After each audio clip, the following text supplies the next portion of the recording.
Psalm 145, which what we'll look at here, we have it for those who are watching on a screen, what we have on the left-hand side is the Hebrew, and on the right-hand side is the King James.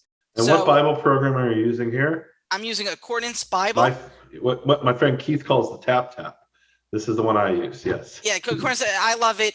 If you come to our institute, we have our own special discount with Accordance for anything you buy. Yeah. So we're like Accordance people, but a lot of people do Logos and what was it? Bible Works of Lava Shalom, as they say. Bible Works, may it rest. Bible Works of may it rest in peace. Blessed memory. Right. So what we have here, it starts with Hilala David, a song of praise of David. And then what we have is just the entire psalm. And we could read through the whole thing. And when you read through the English, you kind of, I'm not going to read it for you, but it's basically a lot of praise for God, but there's no real order to it. And what Super Broiler pointed out is that in the Tanakh, at least between 10 and 20 times, we have these passages that are all ordered according to the alphabet. And for example, let me look here. What we have here is... Can I explain what I think you mean by there's no order to it? What I think you want to say is you have these individual verses, each of which is unconnected to the next verse, right? They're individual. They're standalone sentences, which is unusual. Normally you have a passage, and verse 2 is a continuation of verse 1, and verse 3 is a continuation of verse 2. And here it's I could read verse 2 and it has nothing to do with verse 3, except it's a common theme, right? Every day will I bless thee, and I will praise thy name forever and ever. Verse 3, great is the Lord and great to be praised, and his greatness is unsearchable. Right. Well, verse 3 doesn't follow from verse 2.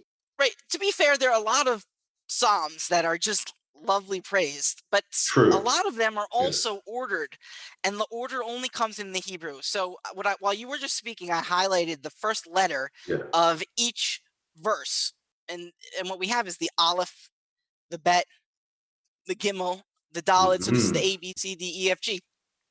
And so what basically in the Tanakh, it often presents itself as having this kind of literary characteristic. And a lot of times you could say, oh, it's okay, it's in the English that we forgot about it. So who cares? Why do I need to know that this is the ABCs?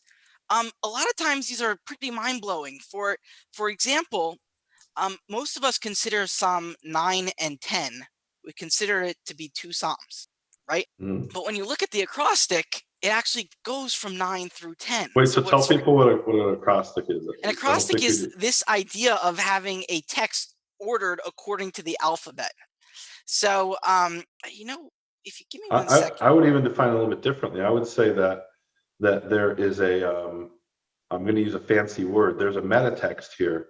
In other words, we have the words themselves and what they mean, but we also have a message that's being conveyed by the initial letters spread out across the verses in this case, right? So we have Aleph, Bet, Gimel, Dalet, Hey spelled out in the Psalm, which is a second layer of meaning that you wouldn't get from just reading it in the English. Right, and the thing is that why was the Psalm written this way?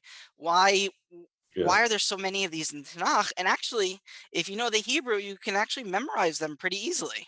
Right. So it's a memorization device, right? Right. Every child in ancient Israel knew the Aleph Bet, and he might not have remembered what verse came next, but he remembered, it's the one that starts with Bet, and after that's the one that starts with Gimel. So it's a memory device. Exactly. Exactly. This is the Psalm 145 is part of the Ashrei, said at least 2 times a day, and so you know it by heart. Ritzon is the Resh, Shomer is the Shin, and then every Shabbat. Every Friday night dinner, me and my family, we read, we sing this out loud from Proverbs 31, and it's another acrostic. Eshet Chayil Miyimsa, who can find the virtuous woman? And Eshet Chayil. When I got engaged, I said I finally found my Eshet Chayil, and there were people on Facebook who thought that my fiance's last name was Chayil, and her first name was Eshet. They didn't realize I was referring to Proverbs 31. Yeah, so that was the Hebrew of saying Eshet Chayil is like a woman of valor, or the virtuous woman or something. Yeah. a woman who is to be praised, and then it goes on with the Aleph is the first verse, and then the Bet Batach. So if I ever get lost, I'm singing. We have wine in my Mhm. hand. It's Uh-huh. like if you ever get like a little lost, you're like, oh, Dalit Darshat Semer Fishtim. Yeah. And I think it's important to remember that in ancient times, not everybody had books. And so Right, maybe you would remember it. Yeah, so it's very important for them to remember things by heart. And so I think that kind of gives us a glimpse that this is any of these acrostic psalms or lamentations, or in this case, the Song of the Valorous Women, was probably something that was intended for the common man to memorize. right.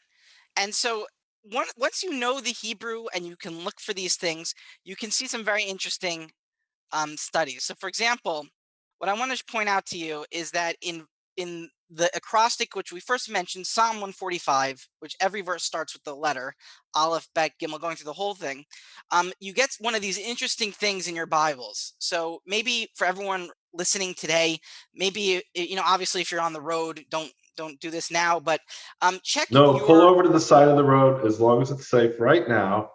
and I'm kidding. check verse Did 13. you follow the story of where acrostics showed up in mainstream American culture last year? No, Um, tell me, Nehemia. so it was this great incident where this let's see, it was I googled it here just to remind myself. It was I couldn't remember this guy's name. Representative Paul A. Gosser of Arizona put out a series of like 20 or 30 tweets, and someone noticed that if you took the first letter of each of these tweets and put them together, it spelled out the sentence, Epstein didn't kill himself.